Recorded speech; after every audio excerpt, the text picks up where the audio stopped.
سورہ تغابن میں فرمایا ما صاب من مصیبت الا باذن اللہ، دیکھو کوئی مصیبت تم پر نہیں آ سکتی، نہیں آتی مگر اللہ کے اذن سے۔ ومن یؤمن باللہ، اور جو شخص اللہ پر ایمان رکھتا ہو یہد قلبہ، اللہ اس کے دل کو ہدایت دے دیتا ہے، اس کے دل کو سکون عطا کر دیتا ہے، وہ راضی برضائے رب ہو جاتا ہے، اس میں شکوہ نہیں رہتا، اس میں شکایت نہیں ہوتی، اس میں تلخی نہیں ہوتی، کیوں ہو گیا، کیسے ہو گیا، کیوں ہو گیا، نہیں ہونا چاہیے، نہیں۔ یہ سارا جو پیچ آدمی کھاتا رہتا ہے نا اندر ہی اندر، وہ جو پیچ کھا رہا ہے، یہ سب پیچ سے نجات مل گئی۔ برو کشید سے پیچا کہ ہست بود مرا، کہ اقدہا کے مقام رضا کشود مرا۔ یہ پیچ کھانا جو ہے، پیچا کے ہست بود، اس سے اللہ تعالیٰ نے مجھے نجات دے دی ہے مقام رضا کے ذریعے سے۔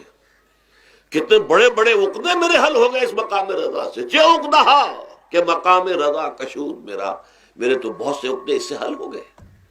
اس حوالے سے ایک موٹی بات تو یہ ہو گئی، لیکن اب اس کو 3 حصوں میں تقسیم کیجئے۔ پہلی بات یہ کہ یہ اللہ کی طرف سے آزمائش کے طور پر آتے ہیں۔ آزمائش، میرا بندہ اس پر صبر کرتا ہے یا نہیں، یا میرے خلاف بکواس کرنے پر آمادہ ہو جاتا ہے۔ اللہ تو ایسا ہے، اللہ نے تو ہم پر کبھی کرم کیا ہی نہیں ہے، اللہ تو ظالم، معاذ اللہ معاذ اللہ معاذ اللہ۔ کہیں ایسا تو نہیں، میرا بندہ جو ہے تکلیف کو جھیلتا ہے میری وجہ سے، یہ سمجھ کے کہ اللہ کی طرف سے آئی۔ یہ صبر جو ہے یہ بہت بڑی کامیابی ہے اگر انسان کو حاصل ہو جائے۔ اور اس صبر کے نتیجے میں 2 اور باتیں پیدا ہوتی ہیں۔ پہلی بات یہ ہوتی ہے کہ یہ امتحان کا نتیجہ کیا نکلتا ہے کہ آپ نے ایک امتحان پاس کیا تو آپ کے اگلے درجے میں ترقی ہو جاتی ہے۔ 5ویں کا امتحان پاس کر لیا نا تو 6ٹھی میں جائیں گے، اب 6ٹھی کا امتحان پاس کریں گے تو 7ویں میں جائیں گے، 7ویں کا پاس کریں گے تو 8ویں میں۔ درجہ بدرجہ انسان کی دینی، ایمانی اور روحانی ترقی کا ذریعہ یہ آزمائش بنتی ہے۔ جتنا اس میں صبر ہوگا، جتنا اس میں تسلیم و رضا جو ہے آپ حاصل کرتے جائیں گے تو آپ کے درجے بلند ہوتے چلے جائیں گے۔ آپ کا امتحان کڑے سے کڑا آئے گا، بڑے سے بڑا آئے گا، مشکل سے مشکل تر آئے گا۔ ایک وقت میں MA کا امتحان بھی آپ کو دینا ہوگا، ایک وقت میں ہو سکتا ہے PhD کے لیے تھیسس آپ لکھیں، پھر اس کے اوپر جو ہے ٹیم بیٹھی ہوئی اور آپ سے وہ بحث کرے، جرا کرے آپ سے، وہ بھی کرنا ہوگا۔ لیکن یہ کہ اگر پرائمری ہی میں فیل ہو گئے تو اس کا سوال ہی پیدا نہیں ہوتا کہ کبھی آپ MA کا یا PhD کا تھیسس بھی لکھیں۔ اور اسی کو دوسرے انداز میں کہا گیا ہے قرآن مجید میں، وَلِيُبْلِيَ الْمُؤْمِنِينَ مِنْهُ بَلَاءً حَسَنًا۔ اصل میں ابلا کہتے ہیں، بلا یبلو جو ہے عربی زبان میں آتا ہے آزمانا۔ خلق الموت والحیات لیبلوکم ایکم احسن عملا، یہی معنی ابتلا کے بھی، ابتلا یبتلی آزمانا۔ ابلا یبلی جو آتا ہے باب افعال سے، اس میں آتا ہے کسی کو کسی تکلیف میں ڈال کر اس کو نکھارنا، کہ اس کا جوہر نکھر جائے، اس کے اندر جو خیر ہے وہ اور چمک جائے، لوگوں کو بھی معلوم ہو جائے کہ یہ شخص اس مقام کا اہل ہے، اس کے اندر یہ صلاحیت ہے، اس میں یہ قوت موجود ہے۔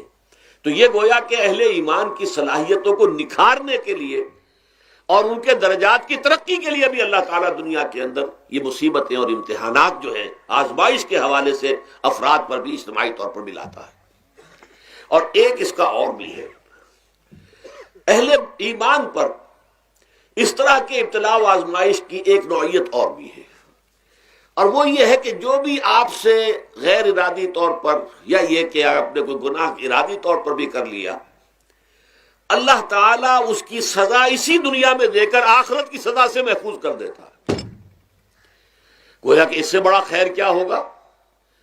یہاں کی سزا کیا ہے؟ جھیل لی آپ نے، بخار آ گیا، ٹانگ ٹوٹ گئی، چلیے 3 مہینے آپ بستر پر پڑے رہے نا، اور کیا ہوا؟ کچھ نہیں۔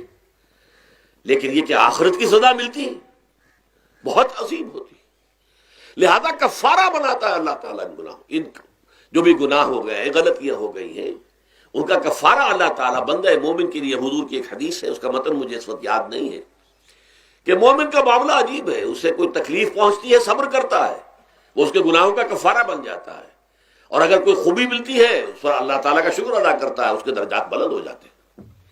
تو یہ معاملہ جو ہے اللہ تعالیٰ کی طرف سے بندہ مومن کے حق میں خیر، کہ در حقیقت اس کے ان گناہوں کی پاداش کہ جو اس نے یہاں کر لیے ہیں یہی دنیا میں دے کر دھو دیا جائے، پاک کر دیا جائے.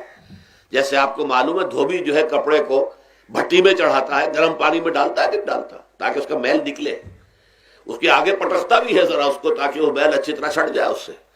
اسی طرح اگر دنیا میں ہمارے میل چھٹ جائیں، دنیا میں اگر ہمارے گناہ دھل جائیں تو یہ بڑے نفع کا سودا ہے، بڑے نفع کا سودا ہے، بڑے نفع کا سودا ہے.